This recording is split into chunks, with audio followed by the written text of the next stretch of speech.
नमस्कार साथियों, आईएमए के ऑनलाइन प्लेटफॉर्म पर मैं मुकेश चौधरी आपका स्वागत करता हूं। स्वागत है आज की मैथमेटिक्स की क्लास में। सबका स्वागत है। उम्मीद करता हूं आप सभी स्वस्थ होंगे, मस्त होंगे। शुरू करते हैं आज की क्लास। जैसा कि आपको पता है कि हमारी इस क्लास में पीवाईक्यू की सीरीज चल रही है, प्रीवियस ईयर्स के क्वेश्चन चल रहे हैं चैप्टर वाइज। मैंने आपको बताया था कि किसी भी चैप्टर में किसी भी एग्जाम में कैसे कैसे क्वेश्चन पूछे गए हैं, वो सारी की सारी बातें मैं आपको यहाँ सॉल्व करवा रहा हूँ। हम चैप्टर वाइज स्टार्ट कर रखी है हमने ये सीरीज। सबसे पहला चैप्टर हमने शुरू किया था रेशियो प्रोपोर्शन यानी अनुपात समानुपात, उसके बाद एलसीएम एचसीएफ और उसके बाद एवरेज औसत। तो स्वागत है आज की क्लास में। शुरू करते हैं आज का सेशन, आज की क्लास। तो आज का पहला क्वेश्चन आपका देखिए, औसत से रिलेटेड और कैसे कैसे क्वेश्चन पूछे गए हैं विगत परीक्षाओं में, पिछली वैकेंसियों में, और कैसे कैसे क्वेश्चंस पूछे गए हैं, उनकी कैलकुलेशन कैसे होती है, उनका सॉल्यूशन कैसा होता है, वो सारी की सारी बातें हम जानेंगे। तो आज का क्वेश्चन देखिए, प्रश्न क्या कह रहा है। एक दुकानदार ने 12 दिनों में 504 रुपये कमाए। 12 दिनों की इसकी जो इनकम है, 12 डेज की जो इनकम है वो 504 रुपीज़ है। और प्रश्न क्या रहा है कि प्रथम 4 दिनों की औसत आय 40 रुपये थी। पहले 4 दिनों की औसत आय जो है वो 40 रुपये थी, तो शेष दिनों के लिए उसकी औसत आय क्या है।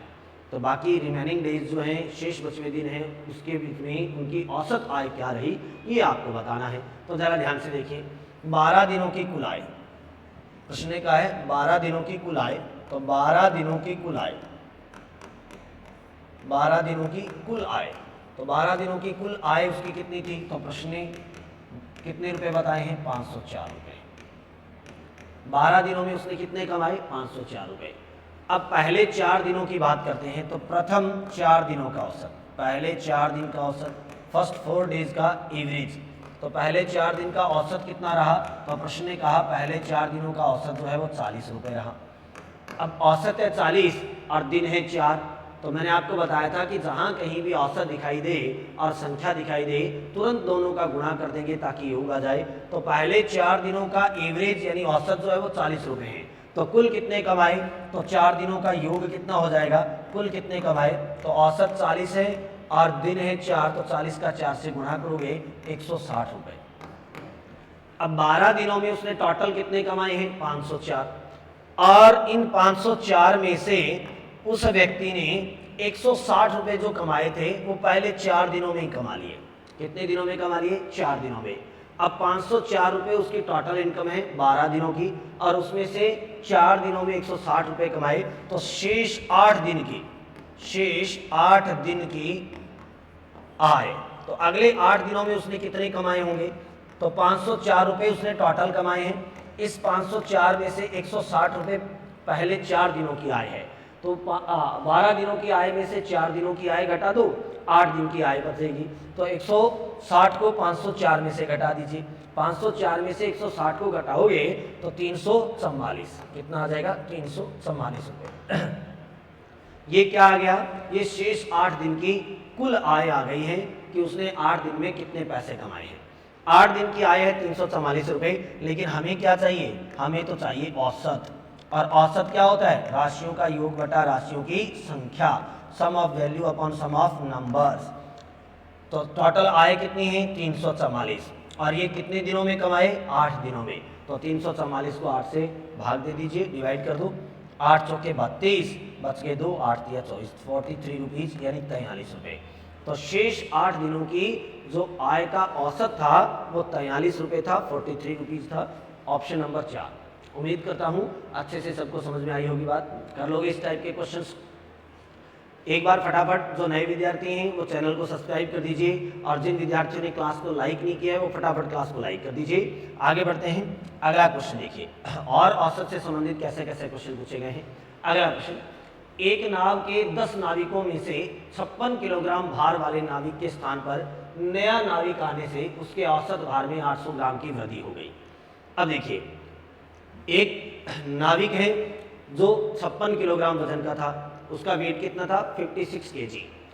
उसकी जगह उसको रिप्लेस कर दिया गया, उसकी जगह कोई दूसरा व्यक्ति आ गया, और जैसे ही नया व्यक्ति आया तो उन सब के औसत में वृद्धि हो गई। वृद्धि कितने की हो गई, इंक्रीज हो गया एवरेज इंक्रीज कितना हुआ, 800 ग्राम, यानी 800 ग्राम की वृद्धि हुई। अब वृद्धि हुई है 800 ग्राम की, इसका मतलब ये हुआ कि नया जो व्यक्ति आया है उसका वजन पहले वाले से ज्यादा होगा। क्यों? क्योंकि नए के आने के कारण औसत में क्या हो गई? वृद्धि हो गई। और जैसे ही औसत में वृद्धि हो गई तो इसका मतलब 56 से तो ज्यादा का आया है। अब कितने किलो का आया है? तो सबसे पहले तो ये पता कर लो कुल वृद्धि कितनी हो गई। कुल वृद्धि टोटल कितना इंक्रीज हो गया उनका वेट। तो औसत में कितने की वृद्धि हुई है? 800 ग्राम। और औसत है कितने लोगों का? 10 लोगों का। तो औसत को संख्या से गुणा कर दो। 800 ग्राम को 10 से गुणा करोगे तो 8000 ग्राम। टोटल कितने की वृद्धि हो जाएगी? 8000 ग्राम। 8000 ग्राम को किलोग्राम में बदल दो तो 8000 ग्राम को हम क्या कह सकते हैं? 8 किलोग्राम, क्योंकि 1 किलोग्राम में 1000 ग्राम होते हैं। तो 8000 ग्राम का कितना बनेगा? 8 किलो। इसका मतलब जैसे ही नया व्यक्ति आया उसके कारण वजन 8 किलो बढ़ गया। टोटल वजन कितना बढ़ गया? 8 किलो। तो इसका मतलब नया व्यक्ति जो है वो 8 किलो अधिक वजन का आया है, 8 किलो ज्यादा का आया है। अब पहले वाला व्यक्ति कितने का था? 56 का। नया व्यक्ति आया तो 8 किलो वजन बढ़ गया। इसका मतलब ये 56 से 8 ज्यादा आया है। तो फिर नए व्यक्ति का वजन, नए नाविक का भार पूछा है। तो नए नाविक का भार कितना हो जाएगा? 56 का तो ऑलरेडी था, उसकी जगह पे नया आया तो आते ही 8 किलोग्राम बढ़ गया। तो 56 में 8 जोड़ दो, कितना बनेगा? 64 केजी। कितना आएगा? 64 केजी। तो इसका मतलब नया जो नाविक आया है वो कितने किलोग्राम का आया है? 64 किलोग्राम का आया है। ये आपका आंसर होगा। बिल्कुल ही साधारण तरीके से आप प्रश्न को सॉल्व कर सकते हो। सबसे पहले टोटल इंक्रीज कितना हुआ है, कितने की वृद्धि हुई है वो पता कर लो, और औसत का संख्या से गुणा करोगे तो कुल आपको वृद्धि पता चल जाएगी। व्यक्ति है 10, औसत है 800 ग्राम, तो 800 का 10 से गुणा करोगे तो टोटल वृद्धि कितने की हुई? 8 किलो की। 56 के स्थान पे नया व्यक्ति आया, उसके कारण 8 किलो वजन बढ़ गया। इसका मतलब नया व्यक्ति 8 किलो ज्यादा का आया है। तो 56 में 8 जोड़ दीजिए, नए व्यक्ति का वजन कितना हो जाएगा? 64 किलोग्राम हो जाएगा। उम्मीद करता हूँ अच्छे से सबको समझ में आई होगी बात। फटाफट क्लास को लाइक कर दीजिए। आ जाइए सभी साथी, फटाफट क्लास को लाइक कर दीजिए। और जो नए विद्यार्थी हैं वो चैनल को सब्सक्राइब कर दो ताकि आगे आने वाली क्लासेस के नोटिफिकेशन आपको मिलते रहें। नेक्स्ट अगला क्वेश्चन देखिए। अगला क्वेश्चन क्या है? 3 संख्याओं का औसत 28 है। कोई भी 3 संख्याएं हैं, हमें पता नहीं है कौन सी है। पहली संख्या दूसरी संख्या से आधी है तथा तीसरी संख्या दूसरी संख्या से 2 गुनी है। तो तीसरी संख्या क्या होगी? अब प्रश्न वाले ने कॉम्बिनेशन दे रखा है और उस कॉम्बिनेशन के अकॉर्डिंग जो संबंध दिया है, इस संबंध के अनुसार संख्याओं के अनुपात बना लो। 3 संख्याएं हैं, एक तो पहली संख्या है, एक दूसरी संख्या है और एक तीसरी संख्या है।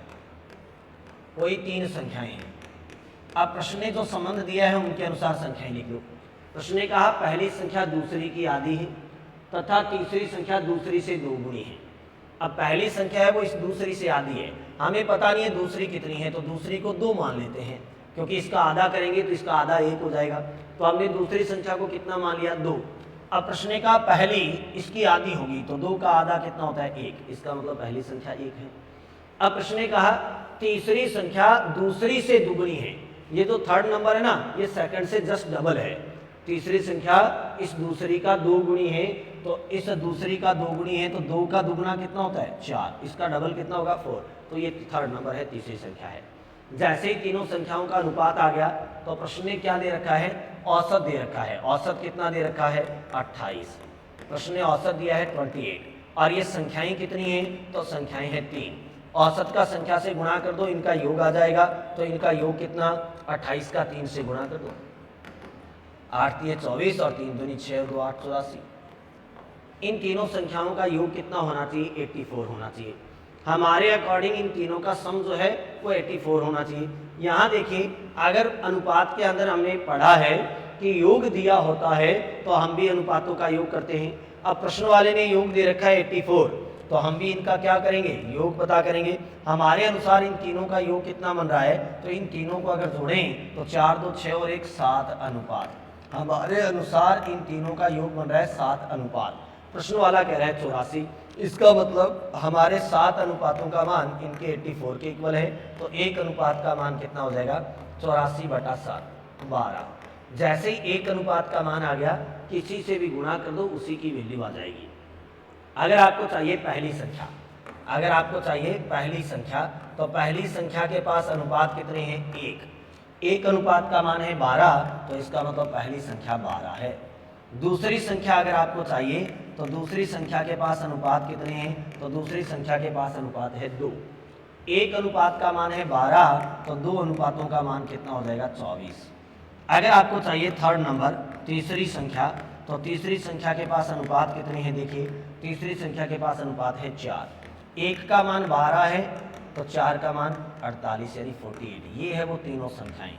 अब प्रश्न वाला चाहे कोई सी भी संख्या के बारे में पूछे, प्रश्न वाले ने पूछा है तीसरी संख्या, तो तीसरी संख्या हमारे पास कितनी आई है 48 यानी 48 आई है।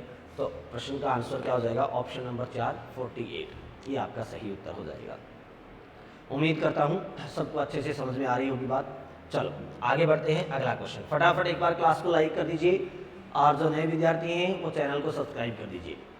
आगे बढ़ते हैं, लगातार अपनी ये सीरीज चलेगी, सारे के सारे चैप्टर करवाऊंगा और उसके बाद में मैं आपके लाइव क्लासें भी हम स्टार्ट करेंगे पूरे सिलेबस की, और आपको सिलेबस भी करवाऊंगा चैप्टर वाइज। चलो 5 क्रमागत सम संख्याओं A, B, C, D और E का औसत 52 है, तो B तथा E का गुणनफल कितना होगा। ये पटवार परीक्षा 2021 में पूछा गया है, 23/10 को भी और 24/10 को भी, दोनों में रिपीट हुआ ये प्रश्न। देखिए बहुत ही इजी सा क्वेश्चन है, बहुत ही सामान्य सा प्रश्न है। क्या कह रहा है ध्यान से सुनिए। प्रश्न ने क्या कहा, 5 क्रमागत सम संख्याएं हैं A, B, C, D और E, इनका औसत 52 है, तो B और E का गुणनफल कितना होगा। एक बात हमेशा याद रखना, जब भी बात कॉन्जिक्यूटिव नंबर्स की आती है, जब भी बात क्रमागत संख्याओं की आती है, लगातार संख्याओं की बात आती है, तो हमेशा याद रखना जब संख्याएं लगातार होती हैं, क्रमागत होती है, समान अंतराल से चल रही होती हैं, कॉन्जिक्यूटिव नंबर होते हैं, तो उस कंडीशन में एवरेज जो होता है वो मिडिल टर्म होती है, औसत जो होता है वो बिल्कुल बीच वाली संख्या होती है। अब प्रश्न ने क्या कहा, ये A, B, C, D और E, A, B, C, D और E, एक A है, एक B है, एक C है, एक D है और एक E है। ये लगातार संख्याएं हैं, क्रमागत संख्याएं हैं। प्रश्न ने क्या कहा, क्रमागत संख्याएं हैं। तो हम जानते हैं कि जब संख्याएं क्रमागत होती हैं, लगातार होती हैं, तो उनका औसत कितना होता है, बीच वाली संख्या। तो इन पांचों का औसत कितना होगा, C होगा। इनका औसत कितना होगा, C। लेकिन प्रश्न वाले ने औसत कितना बता रखा है, 52। इसका मतलब C की जो वैल्यू है वो 52 बता रखी है हमें। C की वैल्यू कितनी है, 52। अब C औसत एवरेज क्यों है, क्योंकि संख्याएं क्रमागत है, और जब संख्याएं क्रमागत यानी लगातार होती हैं तो औसत बिल्कुल बीच वाली संख्या होती है। ये क्रमागत संख्याएं हैं तो औसत C होगा, और औसत अगर C होगा तो प्रश्न ने कहा औसत 52 है, तो C की वैल्यू 52 है। अब जैसे ही इसकी वैल्यू आ गई तो इसके आसपास की संख्याएं पता कर लो, 2 इसके आगे की और 2 इसके पीछे की संख्याएं याद कर लो। प्रश्न ने कहा संख्याएं क्रमागत है और सारी के सारी सम है, इवन नंबर है, तो 52 के बाद में इवन नंबर क्या आता है, 52 के बाद में सम संख्या क्या आती है लगातार, तो 52 के बाद में 54 यानी 54, 54 के बाद में क्या आता है 56 यानी 56। अब 52 से पहले सम संख्या कौन सी आती है, 50, और 50 से पहले 48। ये है लगातार सम संख्याएं, ये है वो 500 संख्याएं जिनकी बात चल रही हैं, ये वो 5 संख्याएं हैं। और जैसे ही 500 संख्याएं हमारे पास आ गई, अब प्रश्न वाला चाहे कुछ भी पूछ ले, बड़ी संख्या पूछे, छोटी संख्या पूछे, इसमें से बड़े और छोटे का अंतर पूछे, बड़े और छोटे का योग पूछे, गुणनफल पूछे, कुछ भी पूछ ले। अब प्रश्न ने कहा बी और ई का गुणा बताना है, हमें क्या बताना है, बी और ई का गुणा। तो बी हमारे पास कितना है 50, और ई हमारे पास कितना है 56। तो 50 का 56 से मल्टीप्लाई कर दो, तो 5 6 30 और 5 5 25 और 3 28, 2 2800। आंसर कितना आ जाएगा 2800। ऑप्शन नंबर ए आपका बिल्कुल सही उत्तर है। बिल्कुल सामान्य तरीके से, बिल्कुल ही जनरल मेथड से आप कैलकुलेशन कर सकते हो, साधारण तरीके से प्रश्न का उत्तर बता सकते हो। उम्मीद करता हूँ अच्छे से आपको समझ में आई होगी बात। नेक्स्ट अगला क्वेश्चन देखिए क्या कहता है, 3 के प्रथम 5 गुणजों का औसत कितना है। बहुत अच्छा क्वेश्चन है। प्रश्न ने कहा है 3 के प्रथम यानी पहले 5 गुणजों का औसत। गुणज का मतलब क्या होता है, मल्टीपल। गुणज का मतलब क्या होता है, मल्टीपल। 3 के फर्स्ट 5 मल्टीपल का एवरेज फाइंड करना है। 3 के प्रथम 5 गुणजों का औसत याद करना है। अब ये मल्टीपल एक्चुअल में होते क्या है, गुणज का मतलब क्या होता है, हम जो पहाड़े पढ़ते हैं ना, पहाड़े, ये गुणज ही होते हैं एक्चुअल में। जो हम टेबल याद करते हैं, टेबल पढ़ते हैं, रीड करते हैं, तो वो टेबल ही क्या होती है, मल्टीपल होती है। तो 3 के प्रथम 5 गुणज, यानी 3 का पहाड़ा पढ़ना है 5 तक और उनका एवरेज फाइंड करना है। तो 3 का पहाड़ा अगर 5 तक पढ़ोगे, टेबल पढ़ोगी, तो 3 1 जा 3, 3 2 जा 6, 3 3 जा 9 और 3 4 जा 12 और 3 5 जा 15। ये है टेबल 3 का पहाड़ा। 3 के 5 गुणज हैं, 3 एकम 3, 3 दुए 6, 3 तिये 9, 3 छके 12 और 3 पाँचे 15। ये 3 के प्रथम 5 गुणज है, 3 के फर्स्ट 5 मल्टीपल है। इनका एवरेज फाइंड करना है। अब एवरेज फाइंड करने के लिए यहाँ से आप डायरेक्ट कैलकुलेशन कर सकते हो। डायरेक्ट कैसे? अब ये सारे के सारे नंबर जो है वो कॉन्जिक्यूटिव है क्या? बिल्कुल है। क्या संख्याएं क्रमागत है क्या? लगातार है क्या? लगातार या क्रमागत संख्याओं का मतलब होता है समान अंतराल से चलने वाली संख्याएं। ऐसी संख्याएं जिनके बीच में सेम डिफरेंस हो, इक्वल डिफरेंस हो, एक जैसा अंतर हो, समान अंतर हो। अब ये 3 का पहाड़ा लिखा है, 3 का टेबल लिखा है, तो 3 का टेबल है, इसका मतलब इन सब में डिफरेंस क्या होगा? इक्वल। 3 का डिफरेंस रहेगा। अगर समान अंतराल से संख्याएं चलती हैं तो उनका एवरेज क्या होता है? Middle term. अगर समान अंतराल से संख्याएं चल रही है तो इनका औसत क्या होगा? बीच वाली संख्या। तो इनमें बीच वाली संख्या क्या आएगी? 9। तो इनका एवरेज कितना आ जाएगा? 9। ये इनका औसत है, एवरेज है। तो औसत कितना आ गया? 9। अगर ऐसे फाइंड नहीं करना चाहते तो एवरेज का मेथड अप्लाई कर दो, फॉर्मूला अप्लाई कर दो। एवरेज का फॉर्मूला क्या कहता है? एवरेज इक्वल्स टू औसत बराबर राशियों का योग बटा राशियों की संख्या, sum of value upon sum of numbers. इस फॉर्मूले में वैल्यू पुट करोगे तो इन सब का टोटल कर लो। 3 6 9 12 और 15 का योग कर लो। 6 और 3 9 9 18, 18 और 12 30, 30 और 15 45। तो योग बन गया 45। और ये संख्याएं कितनी हैं? तो ये संख्याएं हैं 5। तो 45 में 5 का भाग दे दो, आंसर आ जाएगा 9। ये आपका उत्तर है। आप यहाँ से डायरेक्ट भी एवरेज फाइंड कर सकते हो और ऐसे फॉर्मूले में वैल्यू पुट करके करना चाहो तो भी कर सकते हो। तो औसत कितना आ जाएगा? 9 आ जाएगा। ऑप्शन नंबर 3 ये आपका सही उत्तर है। तो 3 के प्रथम 5 गुणज यानी 3 का टेबल पढ़ना है 5 तक और इनका एवरेज फाइंड करना है। कॉन्जिक्यूटिव नंबर है, सेम डिफरेंस से चल रहे हैं, समान अंतराल से चल रहे हैं, तो औसत क्या होगा? बीच वाली संख्या होगी। तो बीच वाली संख्या को आप डायरेक्ट एवरेज बता सकते हो, मिडिल टर्म को। ठीक है, चलो आगे बढ़ते हैं। अगला क्वेश्चन फटाफट एक बार क्लास को लाइक कर दीजिए। जो विद्यार्थी नए हैं वो चैनल को सब्सक्राइब कर दीजिए और जिन्होंने अभी तक क्लास को लाइक नहीं किया वो फटाफट क्लास को लाइक कर दो। चलो अगला प्रश्न क्या कहता है? 5 संख्याओं का औसत 18 है। एक संख्या छोड़ देने पर शेष का औसत 16 है। छोड़ी गई संख्या क्या है? अब 5 संख्याएं हैं और पांचों का औसत आपको बता रखा है, तो इनका योग पता कर लो। 5 संख्याओं का औसत, 5 का औसत कितना बता रखा है? तो प्रश्न में कहा है 5 का औसत है 18। तो योग कितना हो जाएगा? तो मैंने आपको बताया है जहां कहीं भी औसत दिखाई दे और संख्या दिखाई दे तुरंत दोनों का गुणा कर दीजिए। औसत है 18, संख्याएं हैं 5, दोनों का गुणा करो, योग आ जाएगा 90।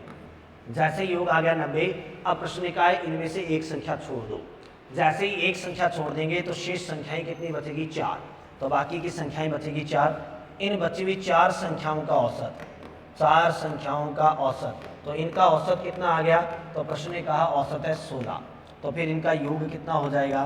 तो योग औसत है 16, संख्याएं हैं 4, तो गुणा कर दीजिए, योग आ गया 64। जैसे योग आ गया 64, तो अब 5 संख्याओं का योग भी आपके पास है, 4 संख्याओं का योग भी आपके पास है। 5 के योग में से 4 का योग घटा दो, छोड़ी गई संख्या आपको पता चल जाएगी। तो हमें पता करनी है छोड़ी गई संख्या। तो छोड़ी गई संख्या, छोड़ी गई संख्या, तो छोड़ी गई संख्या क्या हो जाएगी? 5 संख्याओं का योग है 90, इसमें से 4 संख्याओं का योग है 64। 5 के योग में से 4 का योग घटा दो, 90 में से 64 घटा दीजिए, कितना बचेगा? 26। कितना बचेगा? 26। उम्मीद करता हूँ अच्छे से समझ में आई होगी बात। ऑप्शन नंबर 2, तो आपका आंसर कितना आ जाएगा? 26। छोड़ी गई संख्या यहाँ पे क्या थी? 26 थी। उम्मीद करता हूँ अच्छे से सबको समझ में आ रही होगी बात। फटाफट एक बार क्लास को लाइक कर दीजिए जिन्होंने नहीं किया है, और चैनल को सब्सक्राइब कर दो ताकि आने वाली क्लासेस के नोटिफिकेशन आपको मिले। अगला प्रश्न देखिए। अगला प्रश्न क्या कहता है? 120 छात्रों का औसत प्राप्तांक 35 था। टोटल 120 कैंडिडेट हैं, टोटल 120 स्टूडेंट्स हैं और इनका एवरेज क्वेश्चन ने दे रखा है, औसत दे रखा है। 120 छात्रों का औसत कितना था? 35। अब इनमें से टोटल 120 है, तो इनमें से कुछ पास होंगे और कुछ फेल होंगे। तो प्रश्न ने क्या कहा, यदि उत्तीर्ण हुए छात्र यानी पास हुए छात्र हैं उनका औसत है 39 और अनुत्तीर्ण हुए छात्र यानी फेल हुए छात्र उनका औसत है 15, तो कितने छात्र पास हुए, आपको ये बताना है कि कितने छात्र पास हुए। कल की क्लास में भी ऐसा क्वेश्चन आया था और मैंने बहुत अच्छे से आपको बताया था कि जब एक ही यूनिट 3 बार दे रखी हो, एक जैसी इकाइयाँ 3 बार दे रखी हो, तो वहाँ एलिगेशन का रूल अप्लाई कर दिया करो, मिश्रण का नियम लागू कर दिया करो। अब यहाँ कुल विद्यार्थियों का औसत भी दे रखा है, फेल का औसत अलग दे रखा है, पास का अलग औसत दे रखा है, तो हम क्या करेंगे, एलिगेशन अप्लाई कर देंगे। एक तरफ लिखेंगे पास और एक तरफ लिखेंगे फेल। पास विद्यार्थियों का औसत कितना है, तो जो पास हुए हैं उत्तीर्ण हुए हैं उनका औसत है 39 और फेल जो हुए हैं उनका औसत कितना है, तो फेल हुए हैं अनुत्तीर्ण हैं उनका औसत है 15। अगर इन फेल और पास को सबको मिला दें तो टोटल कैंडिडेट बनेंगे, तो टोटल कैंडिडेट का औसत कितना है 35। जो फाइनल वैल्यू होती है उसको बीच में रखते हैं और मिश्रण का रूल ये कहता है कि इनको तिरछा घटा दो, क्रॉस सब्सट्रैक्शन करना होता है, तिरछा घटा दीजिए। इन दोनों का अंतर 35 और 39 का अंतर 4, 15 और 35 का अंतर 20, ये इनका अनुपात आ गया। काट के छोटा कर लो, 4 एकम 4 और 5 का 20 यानी 5:1। पास और फेल विद्यार्थी जो हैं उनका अनुपात है वो 5:1 है। 5:1 में विद्यार्थी थे, अगर 5 विद्यार्थी पास हुए हैं तो 1 फेल हुआ है, हर 5 विद्यार्थियों में 1 विद्यार्थी फेल हो रहा है। अब कुल विद्यार्थी कितने दे रखे हैं, तो टोटल विद्यार्थी कितने बताए हैं, क्वेश्चन है 120, टोटल 120 है। अब इन 120 को पास और फेल में डिवाइड कर दो, बांट दीजिए। और किसी भी संख्या को अनुपातों में कैसे बांटते हैं ये मैंने अनुपात में आपको बहुत अच्छे से सिखाया है। अब इनको कैसे बांटोगे, अगर प्रश्न वाले ने योग दे रखा है तो हम भी अनुपातों का योग करेंगे। हमारे पास योग कितना बन रहा है 6, इसका मतलब हमारे 6 अनुपातों का मान इनके 120 के बराबर है, तो एक अनुपात का मान कितना हो जाएगा 120/6 यानी 20 विद्यार्थी। जैसे ही एक अनुपात का मान आ गया, अब पास विद्यार्थियों से गुणा करोगे तो पास विद्यार्थियों की संख्या आ जाएगी, फेल से गुणा करोगे तो फेल आ जाएंगे। हमें चाहिए उत्तीर्ण यानी पास होने वाले विद्यार्थी। पास विद्यार्थियों के पास अनुपात कितने हैं 5, एक का मान 20 है तो 5 का मान कितना हो जाएगा 100। और अगर आपको चाहिए फेल विद्यार्थी तो फेल विद्यार्थियों के पास अनुपात कितने हैं 1, एक का मान 20 है तो फेल कितने हुए 20 और टोटल कितने थे 120। ये प्रश्न वाला चाहे आपसे कुछ भी पूछे, आप बहुत अच्छे से क्वेश्चन की कैलकुलेशन कर सकते हो, बहुत ही जनरल मेथड से कैलकुलेशन कर सकते हो। तो प्रश्न ने पूछा है उत्तीर्ण विद्यार्थी यानी पास होने वाले, तो आंसर कितना आ जाएगा 100। 100 विद्यार्थी ऐसे थे जो पास हुए थे, 20 विद्यार्थी ऐसे थे जो फेल हुए थे और टोटल विद्यार्थी थे 120। तो आप एलिगेशन का रूल अप्लाई कर सकते हो ऐसे क्वेश्चंस के लिए, मिश्रण का नियम लगा सकते हो। एलिगेशन क्या है, एलिगेशन एक मेथड है किसका, रेशियो का। रेशियो फाइंड करने का एक मेथड होता है। हम अनुपात पता करने के लिए मिश्रण का रूल लगा सकते हैं। मिश्रण का रूल एक मेथड होता है, एक तरीका होता है अनुपात पता करने का।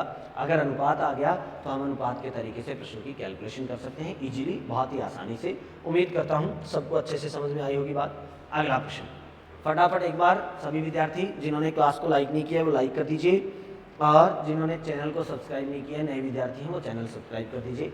आगे बढ़ते हैं। अगला प्रश्न, 16 परीक्षार्थियों का औसत अंक 60 है। बाद में पाया गया कि एक परीक्षार्थी का अंक 87 के बदले 55 और दूसरे परीक्षार्थी का अंक 43 के बदले 59 लिख किया गया, सही औसत कितना है। ऐसा क्वेश्चन भी हमने पिछली क्लास में किया था और ये क्वेश्चन पटवारी एग्जाम में पूछा गया है 2011 में। तो देखिए मैंने इसके 2 मेथड बताए थे। एक तो आप डायरेक्ट सम में क्या इफेक्ट पड़ता है वहाँ से क्वेश्चन को सॉल्व कर लो, योग में क्या प्रभाव पड़ेगा योग से प्रश्न को सॉल्व कर लो। एक अप्रोच बताई थी डायरेक्ट कि आप एवरेज में क्या इफेक्ट पड़ता है, औसत में क्या प्रभाव पड़ेगा, औसत का प्रभाव पता कर लो, डायरेक्ट औसत को चेंज कर दो। दोनों तरीके बता देता हूँ, सुनिए। 16 परीक्षार्थी हैं, कुल विद्यार्थी हैं 16। कुल विद्यार्थी कितने हैं 16। 16 विद्यार्थी हैं और इन 16 विद्यार्थियों का औसत कितना है 60। 16 विद्यार्थियों का औसत निकाल लिया गया 60, तो फिर इनका योग कितना निकाला गया, तो औसत अगर 60 है, विद्यार्थी अगर 16 है तो औसत को संख्या से गुणा कर दो, 60 को 16 से गुणा कर दो, 16 छिके 96 यानी 960। ये इनके अंकों का योग निकाला गया। लेकिन ये योग कब आया, जब एक विद्यार्थी के अंक 87 के बदले 55 पढ़ लिए। अब अंक तो वास्तव में 87 थे, लेकिन उसको पढ़ कितना लिया, 55। 87 के बदले 55 पढ़ लिया, यानी कम पढ़ लिया गया। तो कम पढ़े अंक या कम पढ़ी संख्या, कम कितना पढ़ लिया, 87 के बदले 55 पढ़ लिया, तो 87 में से 55 माइनस कर दो। कितना कम पढ़ लिया, 7 में से 5 घटाइए 2 और 8 में से 5 घटाइए 3, 32 कम पढ़ लिया।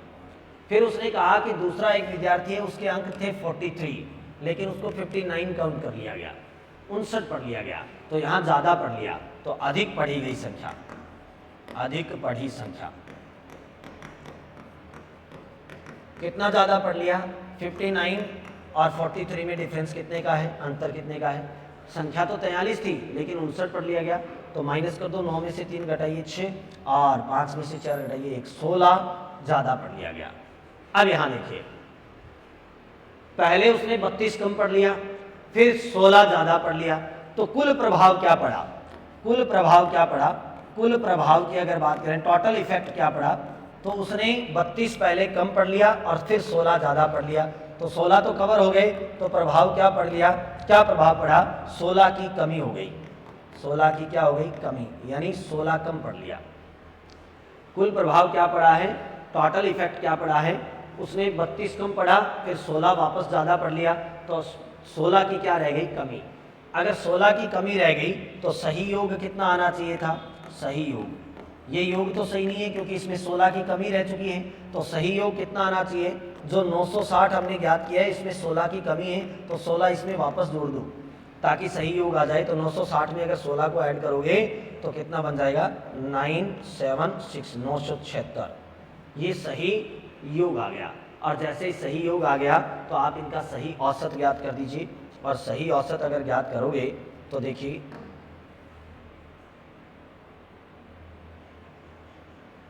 सही औसत ज्ञात करोगे तो सही औसत कितना हो जाएगा, सही औसत, सही औसत, औसत बराबर क्या होता है, राशियों का योग बटा राशियों की संख्या, योग बटा संख्या, sum of value upon sum of numbers. योग कितना आ गया, 976, और ये नंबर्स कितने थे, संख्याएं कितनी थी, 16, तो 976 में 16 का भाग दे दो, 16 6 के 96, बच गया 1, 16 एकम 16, तो सही औसत कितना हो जाएगा, 61 ऑप्शन नंबर 4, ये आपका सही आंसर है। तो उम्मीद करता हूँ अच्छे से समझ में आई होगी बात। एक तरीका तो हमारे पास ये है, हम इस तरीके से क्वेश्चन कर सकते हैं। दूसरा मेथड देखिए, मैंने आपको ये भी बताया था डायरेक्ट अप्रोच के अंदर कि अगर आप डायरेक्ट ये पता लगा लें कि एवरेज में क्या इफेक्ट पड़ा, तो डायरेक्ट एवरेज के इफेक्ट से भी क्वेश्चन की कैलकुलेशन कर सकते हो। डायरेक्ट एवरेज के इफेक्ट से कैसे, प्रश्न ने कहा कि एक संख्या 87 के स्थान पे 55 पढ़ ली, एक 43 के बदले 59 पढ़ लिया, तो टोटल इफेक्ट क्या पड़ा, तो प्रतिशत, टोटल प्रभाव पता कर लो, औसत में प्रभाव, तो औसत में प्रभाव पता कर लीजिए, औसत में क्या इफेक्ट पड़ेगा, तो योग में क्या फर्क पड़ा, टोटल 16 की कमी, मैंने आपको बताया था त्रुटि बटा संख्या, त्रुटि बटा संख्या, त्रुटि कितने की हुई है, 16 की, और संख्याएं कितनी थी, 16, तो 16 में 16 का भाग दे दो, आंसर आएगा 1, यानी औसत में क्या प्रभाव पड़ना है, 1 का प्रभाव पड़ना है, औसत पे 1 का इफेक्ट पड़ेगा, या तो औसत 1 कम होगा या औसत 1 ज़्यादा होगा। पहले से औसत था 60, या तो इससे 1 कम हो जाएगा या इससे ज़्यादा हो जाएगा, तो फिर सही औसत कितना हो जाएगा, तो सही औसत की अगर बात करें तो 60 से या तो 1 ज़्यादा या 1 कम। अब 59 भी है और 61 भी है, हमें क्या करना है, तो मैंने आपको बताया था अगर गणना में कमी हो जाए तो आप प्राप्त उत्तर को पुराने औसत में जोड़ दोगे, अगर गणना में कैलकुलेशन में वृद्धि हो जाए तो आप प्राप्त उत्तर को पुराने औसत में से घटा दोगे। जैसी गलती होती है उसको सुधारने के लिए उससे उल्टा काम करना है। आपको ये देखना है कि यहाँ त्रुटि कैसी हुई है, गलती कैसी हुई है, गलती हुई है कमी होने की, अगर गलती से कमी हो चुकी है तो हमें उसको पूरा करने के लिए वृद्धि करनी पड़ेगी, यानी जो भी उत्तर आया है इसको पुराने औसत में जोड़ना पड़ेगा। पुराना औसत 60 था, 1 की कमी हो गई तो सही औसत कितना हो जाएगा, 61, 1 की इसमें कमी रह गई है, तो सही औसत करने के लिए हम 1 को क्या कर देंगे, ऐड कर देंगे, जोड़ देंगे, तो सही औसत कितना आ जाएगा, 61 आ जाएगा। तो इस प्रकार से जैसी त्रुटि होती है उसका जस्ट अपोजिट करना होता है, उल्टा कार्य करना होता है। अगर त्रुटि गलती हुई है कम पढ़ने की तो आप प्राप्त उत्तर को पुराने औसत में जोड़ दोगे। अगर यहाँ गलती हो जाती ज़्यादा पढ़ने की तो आप इस प्राप्त उत्तर को पुराने औसत में से घटा देते। ठीक है, जैसी गलती होगी उसका उल्टा काम करना है। तो आप डायरेक्ट ये अप्रोच अप्लाई कर सकते हो और ये करना चाहो तो प्रॉपर कैलकुलेशन करके मेथड से इसको सॉल्व कर सकते हो। उम्मीद करता हूँ अच्छे से आपको समझ में आई होगी बात। आगे बढ़ते हैं, अगला क्वेश्चन। फटाफट एक बार क्लास को लाइक कर दीजिए जिन विद्यार्थियों ने क्लास को लाइक नहीं किया है, और जिन्होंने चैनल को सब्सक्राइब नहीं किया है वो चैनल को सब्सक्राइब कर दीजिए। अगला प्रश्न देखिए, किसी छात्रावास में 30 छात्र हैं। कितने हैं? 30। 10 छात्र और आ जाने से कुल खर्च 60 रुपये बढ़ गया, किंतु प्रति व्यक्ति खर्च 1 रुपये कम हो गया। छात्रावास का पिछला व्यय कितना था? पहले स्टार्टिंग में कितना उनका खर्च होता था वो कॉस्ट फाइंड करना है। देखिए 30 छात्र हैं, हमें पता नहीं है उनका औसत क्या था। मान लेते हैं 30 छात्रों का औसत, 30 छात्रों का औसत, पहले औसत कितना था? x था। तो मान लेते हैं 30 छात्रों का औसत x। तो फिर इनका योग कितना हो जाएगा? खर्चा, कुल खर्चा कितना हो जाएगा? छात्र है 30, औसत है x, 30 का x से गुणा करोगे तो 30x, ये इनका पहले खर्चा था। पहले छात्र थे 30, औसत था x, तो योग कितना हो गया? 30x। अब प्रश्न क्या आ रहा है कि 10 छात्र और आ गए। 10 छात्र अगर और आ गए तो छात्र कितने हो जाएंगे? 40। और 40 छात्रों का औसत कितना हो जाएगा? तो 40 छात्रों का औसत, पहले औसत था x, और जैसे ही 10 और आ गए तो प्रति व्यक्ति खर्च 1 बढ़ गया। प्रति व्यक्ति खर्च बढ़ने का मतलब है कम हो गया, 1 कम हो गया। प्रति व्यक्ति का खर्चा कम होने का मतलब है औसत 1 कम हो गया। औसत का वास्तविक अर्थ क्या होता है? प्रति व्यक्ति, प्रत्येक का। तो औसत 1 कम हो गया, तो पहले औसत था x, अब हो गया x माइनस 1, ये हो गया। तो फिर इनका योग कितना हो जाएगा? खर्चा कितना हो जाएगा? तो व्यक्ति हैं 40 और औसत है x माइनस 1, तो x माइनस 1 का 40 से गुणा कर दो, 40x माइनस 40, ये इनका खर्चा हो गया। अब जरा गौर से देखिए, पहले खर्चा कितना था? ध्यान से सुना, पहले खर्चा था 30x, और जैसे ही 10 व्यक्ति और आ गए तो खर्चा ये हो गया 40x माइनस 40। अब प्रश्न ने कहा कि 10 छात्र और आने के बाद 60 रुपए खर्चा बढ़ जाना चाहिए, लेकिन हमारे पास तो 40x माइनस 40 आया। 60 रुपए खर्चा बढ़ना चाहिए, इसका मतलब ये जो खर्चा है वो इससे 60 रुपए ज्यादा है। ये जो खर्चा है वो इससे 60 रुपए ज्यादा है। तो इस खर्चे में से अगर ये घटाएं तो 60 रुपए बचने चाहिए। तो ये लोग 40x माइनस 40 में से ऊपर वाला खर्चा 30x को घटा दें तो बराबर कितने बचने चाहिए? 60, क्योंकि इन दोनों के बीच में 60 का अंतर आना चाहिए।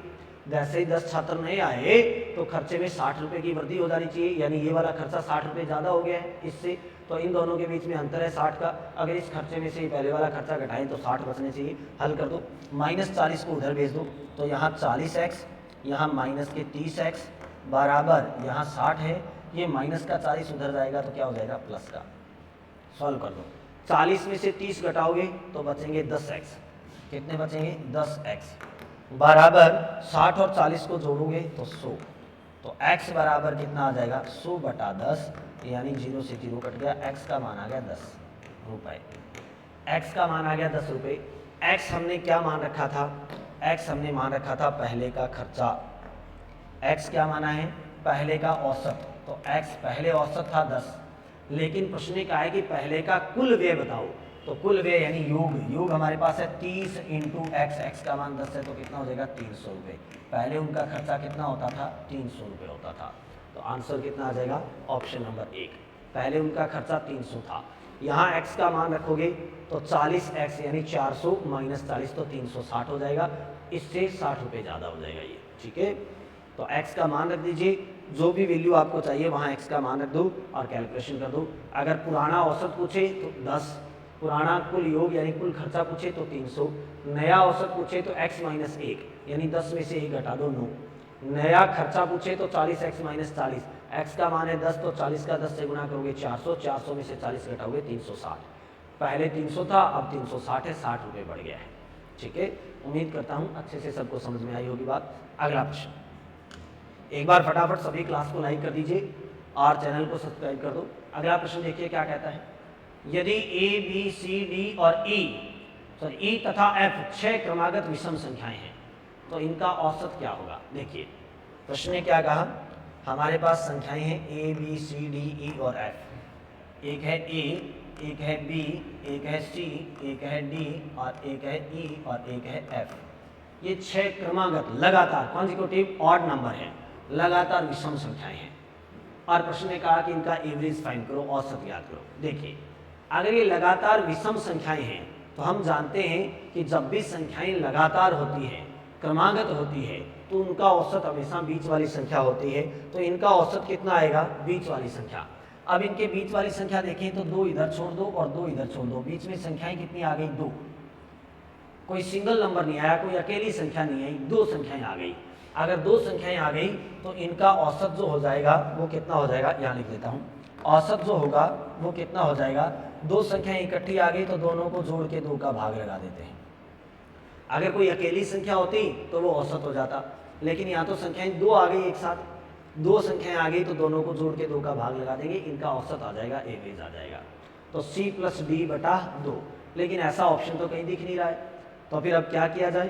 तो सुनिए, इन संख्याओं को पहली संख्या के रूप में व्यक्त कर दो। पहली संख्या के रूप में कैसे व्यक्त कर दें। देखिए अगर मैं आपको कह दूं कि मेरे पास संख्याएं हैं ये 1 3 5 7 9, अगर ऐसी संख्याएं हैं तो ये लगातार संख्याएं हैं, लगातार विषम संख्याएं हैं, कॉन्जिक्यूटिव ऑड नंबर्स हैं।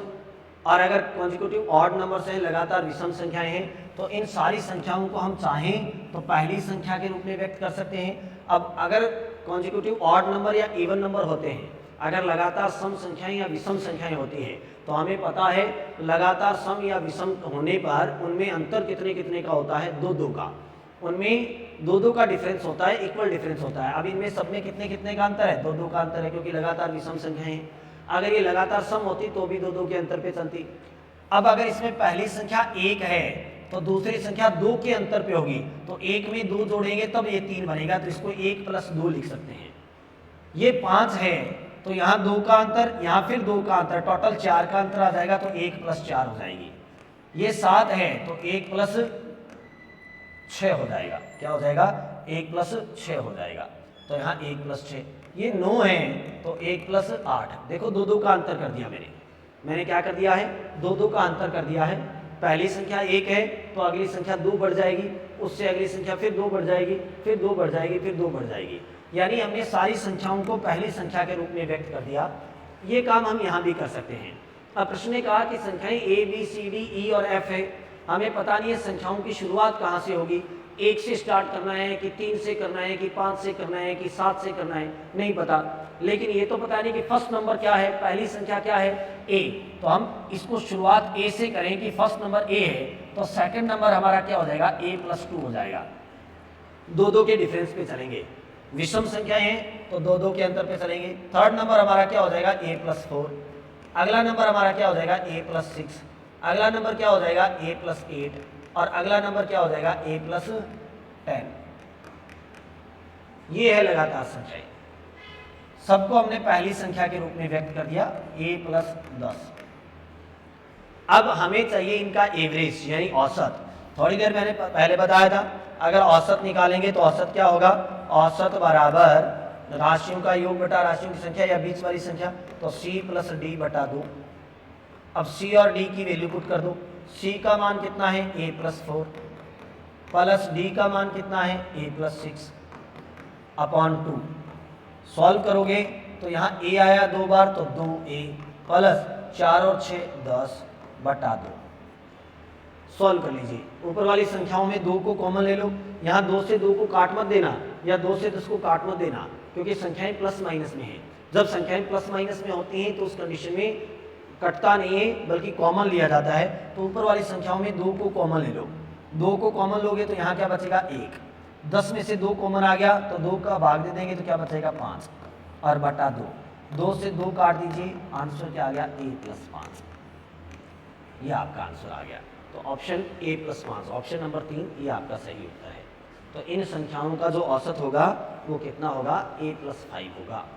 उम्मीद करता हूँ अच्छे से सबको समझ में आई होगी बात। कर लोगे इस टाइप के क्वेश्चन, और ऐसे मोस्टली क्वेश्चन एवरेज में ऐसे ही पूछे जाते हैं, औसत में आजकल ऐसे ही क्वेश्चन पूछे जाते हैं जिनमें थोड़ी सी कैलकुलेशन अपनी कॉमन सेंस के आधार पर करनी हो।